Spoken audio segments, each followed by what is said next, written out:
Hello everyone, welcome back to the channel. My name is Andre and I'm your bookworm, and today we are going back to book content. We are reviewing a series that we have started here a while ago, and we are reviewing Slaughtered Gods by Thilde Kold Holdt. Now, for the ones that have never heard of this series or this author, Thilde Kold Holdt started her career as an author with this series, which is a trilogy called the Hanged God Trilogy. I have read and reviewed the first two books, The Northern Wrath and Shackled Fates. You can check them on out through the thumbnails or the cards.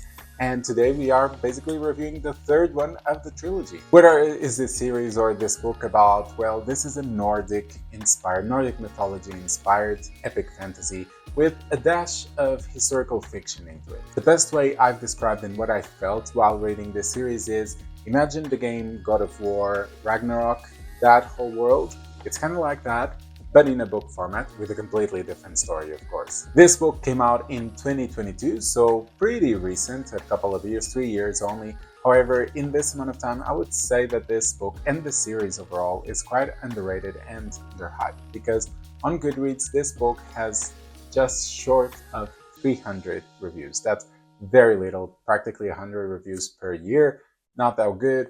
And the average rating that it has is a 4.08 out of 5, not 4.8. That would be very good.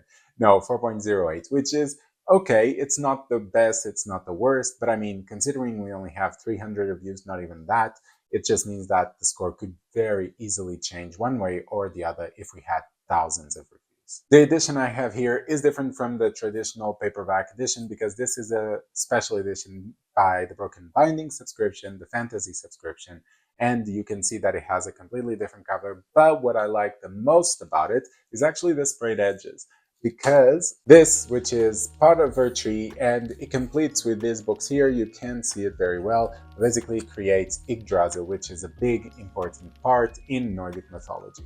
But anyways, if you want to see the art inside of this book, you can check out one video that I created regarding special editions that I got last year, or you can see the short that is just dedicated to this book in specific. Now, moving on to the housekeeping items we have to take care. There are only two. One of them is the synopsis. I'm going to narrate the synopsis to you so you can get a sense of what we're talking about if you've never heard of this series and you're still curious.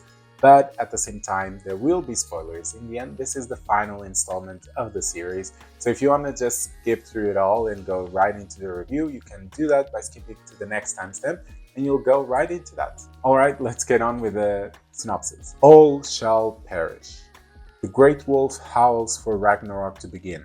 The half giant Aina leads an army of the dead to clash with the golden shields of Asgard.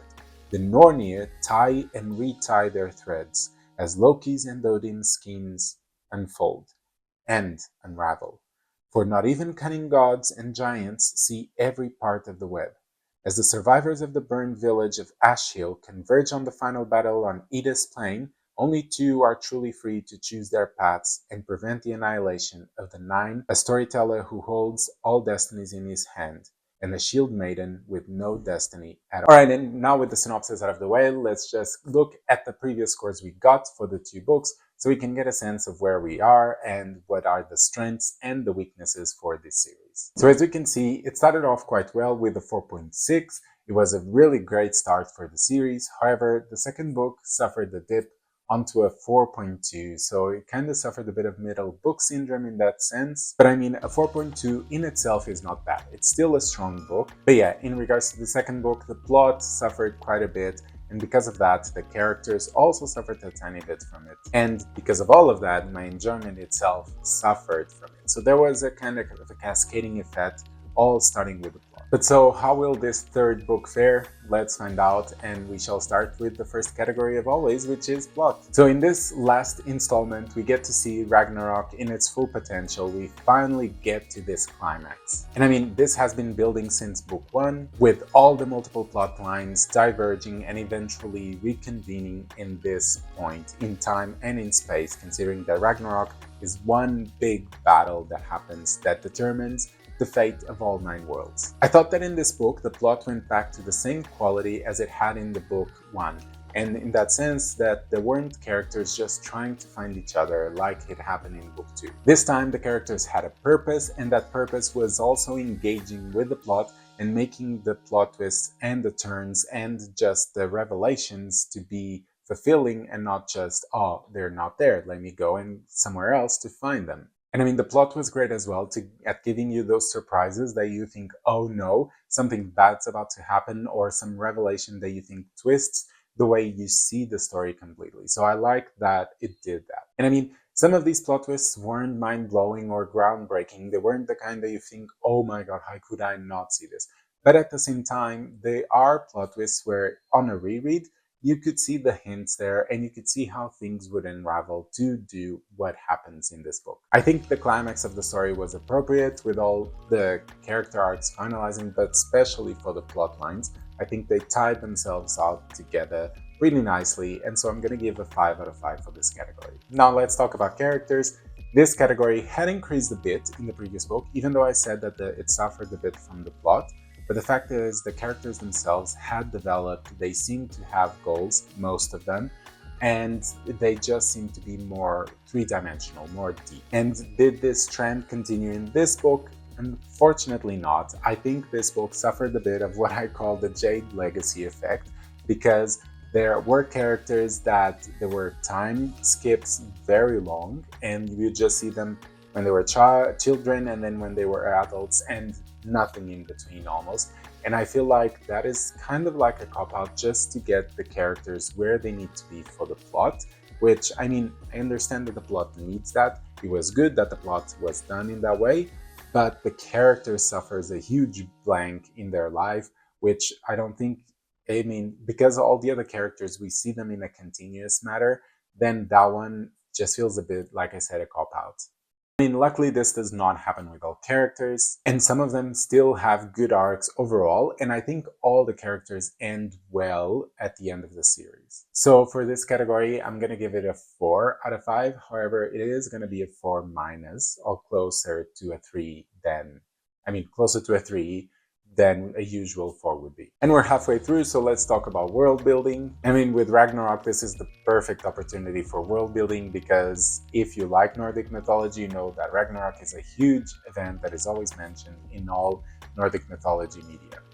So yeah, it's a good opportunity for the world building to take reins and use the plot and the characters to just deepen and build itself even more. And although the author did a bit of that and also included a bit more mythos and legends and all of that into the story, I think that Ragnarok itself felt a bit dissatisfying to me because of all the potential that it had and what it was done with it. And I mean, this is partially because nowadays we have so much media that has Nordic mythology into it that we just get our standards elevated a bit more, and so we expect Ragnarok in specific, because I'm talking about only of Ragnarok the event, not of this whole book, but Ragnarok the event to be mega epic, to be the battle of all battles, and that wasn't exactly what was delivered in this book. But it wasn't a bad Ragnarok, it's just that the bar is set very, very high at the moment.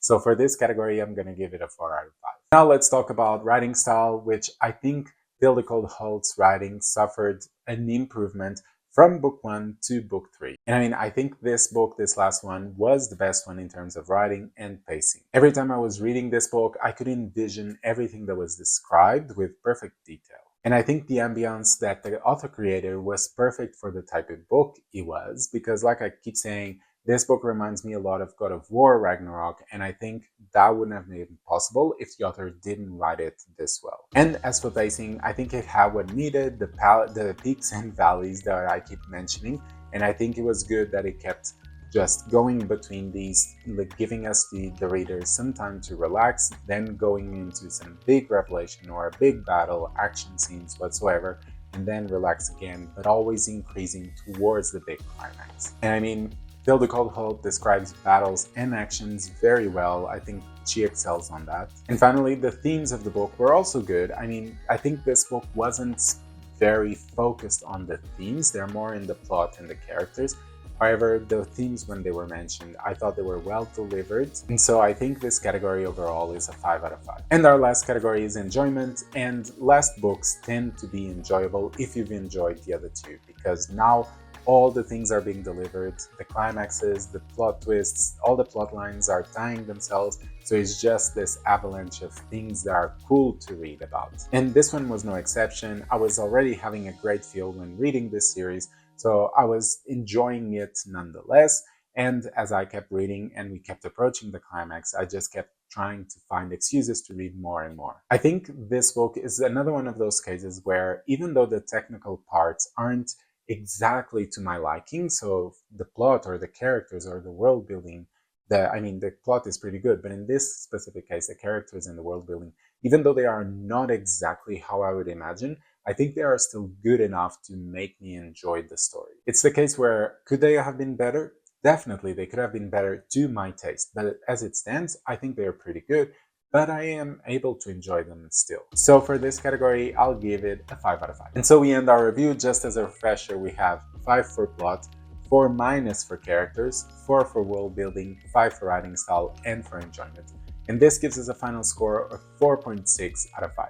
I mean, taking account that minus, you can probably give it a 4.5 out of 5, but I'll stick with the 4.6 just for consistency. Either way, it's a great score overall for the last book and for the series. It's better than the second one, for sure. I think the quality matches pretty much the quality of the first book, even though some of the categories might change a bit. I enjoyed this book for the feel of it. I think the ambience that this book creates is great, and I'm very surprised by the Goodreads score. I didn't expect it to be this low. But then again, with so few scores, it is normal for the score to just vary a lot, and we would need thousands upon thousands of ratings to be able to have a more accurate average. But I mean, this trilogy is not the most groundbreaking or mind-blowing of Nordic mythology books out there, but I think it does what it came to do, which is deliver the good story with some historical fiction into it that is heavily inspired in Nordic mythology. So it does what it came to do, and I like that. I enjoyed it. I would definitely recommend it for people who like Nordic mythology. I think this book is very underhyped. I think more people definitely need to read it. And like I said, for me, it was like I was reading God of War Ragnarok, so I enjoyed it because I truly love those games. So if you needed any more excuses, here you go. And I mean, if you've read this trilogy already, then it is your task now to comment down below what is another Nordic mythology inspired book that I should read, or that you recommend to the people because they are better, even better than this one, or they're just slightly different, give a different spin to it. Comment down below. And if you're new, don't forget, subscribe, like the content, and you shall be seeing me on Thursdays and Sundays. Okay? See you soon.